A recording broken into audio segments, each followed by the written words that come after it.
Dear students, तो आपका CSI net का एग्जाम आज हो गया। कैसा था एग्जाम?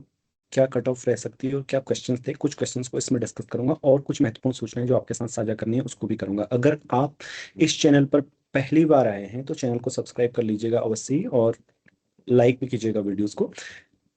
सब्सक्राइब कर लीजिएगा। और दूसरा, नीचे डिस्क्रिप्शन में लिंक होंगे टेलीग्राम ग्रुप के, उनसे जुड़िएगा। उससे आपको लाभ क्या होगा कि आप अगर किसी भी हायर मैथमेटिक्स एग्जाम के लिए तैयारी कर रहे हैं, एनबीएचएम, टीएफआर, गेट, नेट या कोई भी मैथमेटिक्स एग्जाम, या केवल हायर मैथमेटिक्स सीख रहे हैं, तो आपका यह चैनल आपके लिए बहुत ही उपयोगी होने वाला है। और टेलीग्राम ग्रुप में आपको सारी इन्फॉर्मेशन मिलती रहेंगी टाइम टू टाइम, कोर्सेज के बारे में या बहुत सारा कंटेंट जो फ्री अवेलेबल है या जो नई नई चीज़ें आती हैं उसके बारे में मिलते रहेंगे। तो डिस्क्रिप्शन में लिंक है, उसको ज्वाइन कर लें। और दूसरा, आज एग्जाम में अगर आप देखें, कुछ क्वेश्चन जैसे बर्नसाइड लेम्मा, जिसके बारे में मैं आपसे बात कर रहा था, टीएफआर के एग्जाम में था वो, आप उसके एग्जाम में भी था और उसको मैंने टीएफआर की बुक में लिखा था। दो तीन क्वेश्चंस को, बहुत सारे क्वेश्चंस को उसको उस बर्नसाइड लेम्मा से सॉल्व किया था। तो जो टीएफआर की बुक खरीदना चाहते हैं वो नीचे डिस्क्रिप्शन में जाकर देख सकते हैं। टीएफआर के कंप्लीट सॉल्यूशंस हैं, उसमें 2026 के भी ऐड हो जाएंगे ई बुक।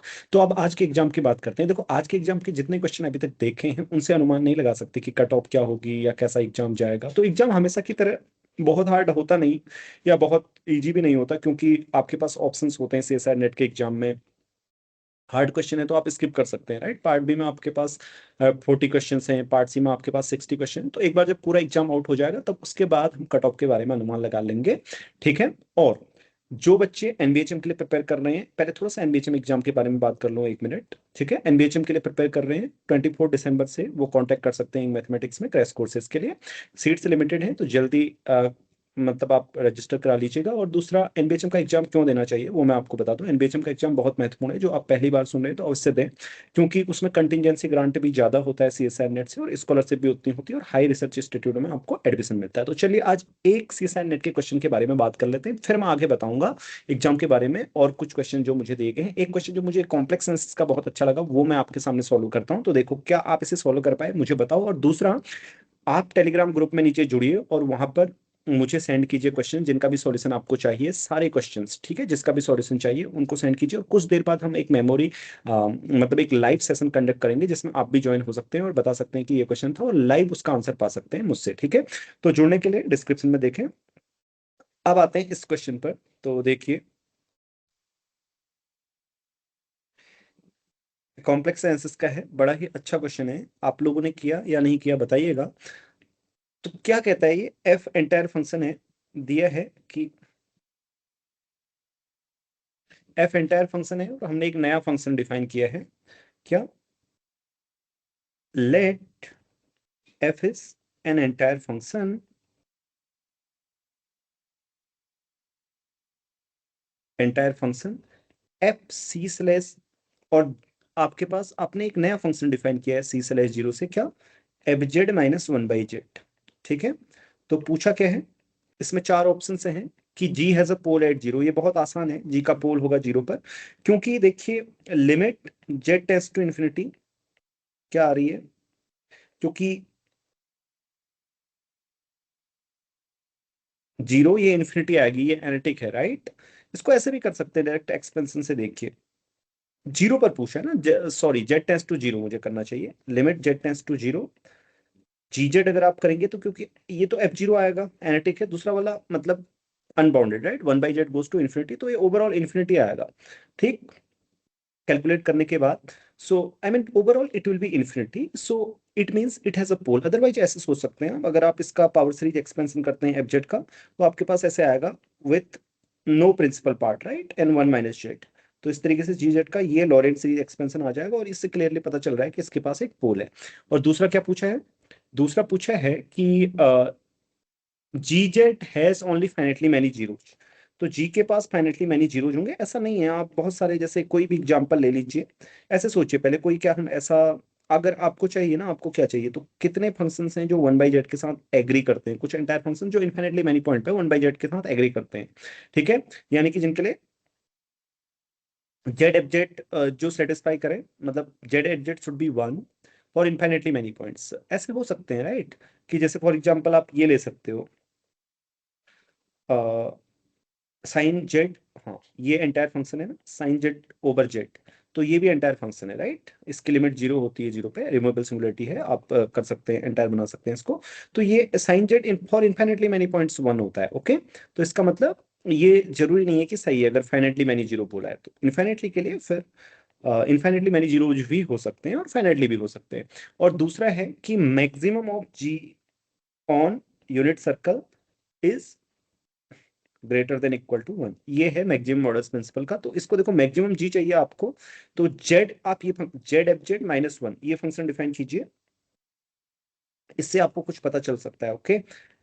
कैसे पता चल सकता है वो देखिए। अगर आप जी जीरो करेंगे, सॉरी एच जेड लिख दीजिए इसको, एच जीरो करेंगे तो आपके पास क्या आएगा, माइनस वन आएगा ना। मॉड ऑफ एच जीरो क्या हुआ, mod of H zero is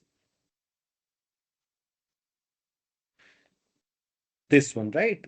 इसका मतलब वन, इसका मतलब एच जीरो का जो मैक्सिमम होगा वो यूनिट सर्कल में, क्योंकि मैक्सिमम मॉडल्स प्रिंसिपल कहाँ अप्लाई कर रहे हैं। अभी थोड़ा सॉल्यूशन जल्दी से है, बाद में हम डिटेल में करेंगे इन सबको, ठीक है। जैसे आंसर की आउट हो जाएगी, मैक्सिमम मॉडल्स देखो अंदर के किसी पॉइंट पर क्या ले रहा है, वन वैल्यू ले रहा है एच, तो मैक्सिमम क्या होगा, इससे ज्यादा ही होगा, तो मॉड ऑफ ये होगा। अब इसके बाद आपको किसका चाहिए, so H Z by G Z, right. H Z by Z, तो ये क्या आ रहा है, ऑन यूनिट सर्कल क्या होगा, अगर आप यूनिट सर्कल पे जाएंगे तो ये जी जेड है, right, equal to G Z हो जाएगा। सो यूनिट सर्कल पे नीचे वाला तो वन होगा, तो यूनिट सर्कल पे mod of H Z is equal to H Z equal to mod of G Z होगा। तो इसका मतलब ये greater than equal to one, one है तो वो भी हो जाएगा, ठीक है। ऐसे कर सकते हैं इसको। और अगला वाला क्या है कि अगर जी जीरो जीरो होता है, जी अल्फा जीरो है, तो फिर alpha mod of alpha one नहीं हो सकता। इसको तो आप बड़ी आसानी से कर सकते हैं। जैसे एक फंक्शन ले लीजिए आप, एंटायर फंक्शन एफ जेड की जगह वन ले लीजिए, तो आपका जी जेड क्या बनेगा, one minus one by Z, ठीक है। तो ये जेड इक्वल टू वन पर जीरो हो रहा है, तो ये गलत है, ठीक है। इसके ये दो ऑप्शंस करेक्ट थे। अब अगर आप सारे मेमोरी बेस्ड क्वेश्चंस के सॉल्यूशन चाहते हैं, अभी कुछ स्टूडेंट्स से मैं पूछूंगा, मुझे बताएंगे वो। तो अगर आप भी चाहते हैं कि ये वाला क्वेश्चन था, इसका क्या आंसर होगा, तो या तो कमेंट कर सकते हैं, बट कमेंट में तो पूरा आएगा नहीं क्वेश्चन, नीचे टेलीग्राम ग्रुप को ज्वाइन करके वहां मुझे बता सकते हैं, या फिर हमारे एंग मैथमेटिक्स में सेंड कर सकते हैं, ठीक है, पीडीएफ में या व्हाट्सएप में सेंड कर सकते हैं। तो आपको सॉल्यूशन भी मिल जाएगा। दूसरा एक चीज और बता देता हूँ, अगर आपका एग्जाम अच्छा नहीं गया है ना सीएसआई नेट का, या अच्छा गया भी, ठीक है, दोनों स्थितियों में, और आप प्रिपेयर करना चाहते हैं फिर से सीएसआई नेट के लिए, तो आप सीधे बैच ज्वाइन कर सकते हैं, ठीक है। एंग मैथमेटिक्स का, एंग मैथमेटिक्स में पढ़ाई ऐसे होती है कि सभी एग्जाम के लिए आप एक साथ प्रिपेयर कर सकते हैं, सभी एग्जाम के लिए, केवल नेट के लिए नहीं। आप मतलब कोई भी बच्चा अगर प्रिपेयर करता है तो सभी एग्जाम के लिए इंटीग्रेटेड वे में प्रिपेयर करता है, जितने भी आपके एग्जाम्स हैं, CSI NET, GATE, NBHM, TFR. देखो टीएफआर और एनबीएचएम की कुछ चीजें, जैसे आपको मैंने बर्नसाइड लेम्मा बोला था ना टीएफआर का, वो बर्नसाइड का लेम्मा आपके एग्जाम में आया हुआ है। तो अभी आप क्वेश्चंस एग्जाम आएगा तब मैं आपको दिखाऊंगा, वो मैंने टीएफआर की बुक में भी लिखा था बर्नसाइड के लेम्मा के बारे में, ठीक है।